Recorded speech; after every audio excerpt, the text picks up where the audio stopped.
សម្រាប់ការប្រើប្រាស់ Telegram ឡើយសប្តាហ៍ថ្ងៃនេះវាការពេញនិយមច្រើនសម្រាប់អ្នកធ្វើការងាររដ្ឋការងារឯកជនអញ្ចឹងខ្ញុំសូមបង្ហាញអំពីរបៀបនៃការចូលឆែកមើល Telegram ណា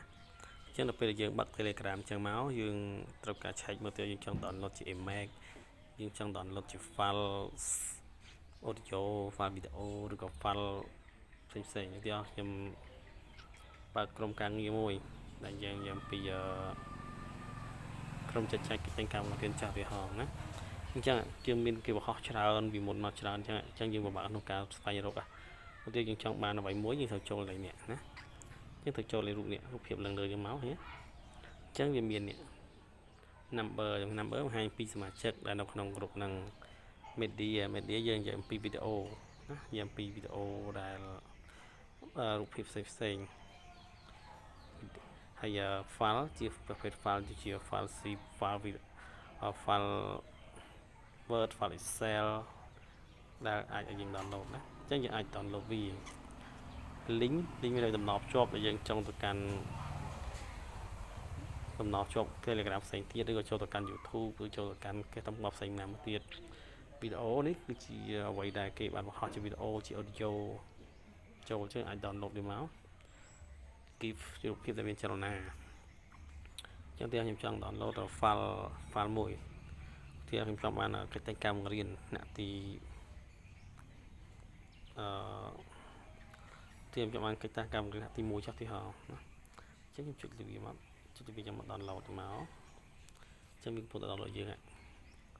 អញ្ចឹងដល់ពេលយើង download ចប់យើងត្រូវធ្វើម៉េចអញ្ចឹងខ្ញុំចុចលើវាជាប់ទៅមកខ្ញុំយកពីរូបភ្នែកនេះរូបភ្នែកទៅមកនេះលើភ្នែកទៅមកនេះអញ្ចឹងវានឹងឃើញយើងអញ្ចឹង file ក៏មានច្រើន file លើក៏មានច្រើនដែរតមកទៀតខ្ញុំ save ទៅក្នុង download ណាខ្ញុំ save ទៅ download នេះ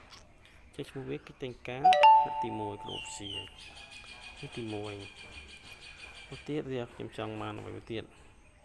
ខ្ញុំចូលទៅក្រុមនោះទៀតខ្ញុំចង់បានជាវីដេអូគេហៅជាវីដេអូនេះអានេះជា audio ឯងវីដេអូអត់មានទេហើយមានឃើញវីដេអូនេះ MP4 ពីនិយាយមើល file ណា MP4 នឹងជាវីដេអូ MP3 នឹងជា audio ជា play សតលើខ្ញុំចង់ file ម្ដងចង់ file ទៀតខ្ញុំចង់បាននេះ PDF ឧទាហរណ៍ខ្ញុំបាននេះជា file រាទៀតខ្មែរ and math ទី4ដល់ទី6 student នេះខ្ញុំដល់មួយទៀតមកហ្នឹងនេះប្រតិបត្តិសិក្សាតាមគន្លងថ្មីយើង download វាមកឧទាហរណ៍អញ្ចឹងខ្ញុំចង់ download មួយនេះខ្ញុំបាត់ភ្នែកវាមកនេះពង download យើង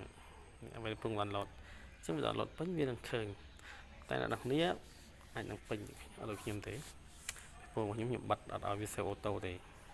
អ្វីដែលខ្ញុំត្រូវការ auto បើខ្ញុំបើកអញ្ចឹងដល់ពេលយើង download យើង save ទៅ download មកនៅទីហោបាទអញ្ចឹងខ្ញុំចង់បង្ហាញតែប៉ុណ្្នឹងទេក្នុងការប្រើប្រាស់ Telegram សូមអរគុណច្រើន